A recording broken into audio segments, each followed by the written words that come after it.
Premier montage dans la partie haute, là, ici, on appelle ça des montages en collecteur commun. Pourquoi? Eh bien parce que le collecteur est commun à la source d'alimentation et la sortie sera dans l'émetteur. On l'a déjà vu un petit peu ce montage la dernière fois. On avait vu qu'avec ce dispositif-là, la tension que l'on avait à l'entrée sur la base se retrouvait intégralement à la sortie, moins la tension VBE qui était de 0,6 V. Donc là, c'est ce qu'on voit aujourd'hui. Quand là, je me mets ici, je regarde en bas, j'ai 763 millivolts. Alors, plutôt ici. Ici, j'ai 3 volts 48, 3 volts .408, pardon.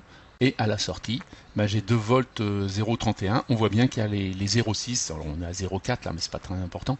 On voit bien qu'on a quelque chose de différent entre les deux et que c'est cette tension VBE que l'on retrouve au niveau de la perte en tous les cas. Donc là, on peut se dire qu'avec ce montage-là, on aura bien les 5 volts à la sortie, ici, mais que vraisemblablement, on n'aura jamais plus. Ça veut dire que si je devais mettre une tension de 6 volts ici, j'aurais bien les 6 volts ici, mais j'aurais jamais cette tension de 15 volts que j'ai mis en haut là.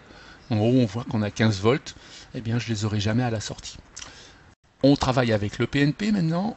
On voit aussi la même chose avec ce PNP là, eh bien on aura en sortie une tension qui va refléter celle que l'on a mis sur la base, mais qui ne sera jamais trop différente, hormis l'élément BE qui va être ici de 0,6 V, donc c'est pareil. Alors on le voit sur les petites courbes en bas, on voit bien qu'on a une tension qui monte, fonction de la tension de l'entrée.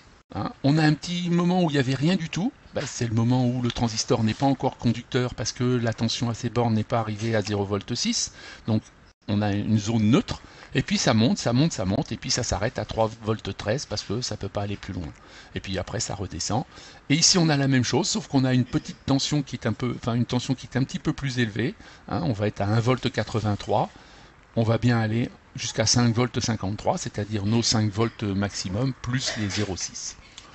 Ça, on peut dire que ça ne va pas être tellement exploitable puisque la tension n'ira jamais au-delà de la tension de la base, donc impossible à utiliser. On passe maintenant au montage MOS-N, toujours en drain commun. Là, cette fois-ci, c'est pas collecteur commun, ça s'appelle drain commun. Le drain, il est ici, on le voit là, drain, hop. Et puis ici, on a la source en bas, là où c'est marqué out, et ici la gate. Et bien là on est pareil, on a une zone morte beaucoup plus importante parce que un transistor MOS a une tension avant déclenchement beaucoup plus élevée, peut-être là elle est de 2 volts, quelque chose comme ça.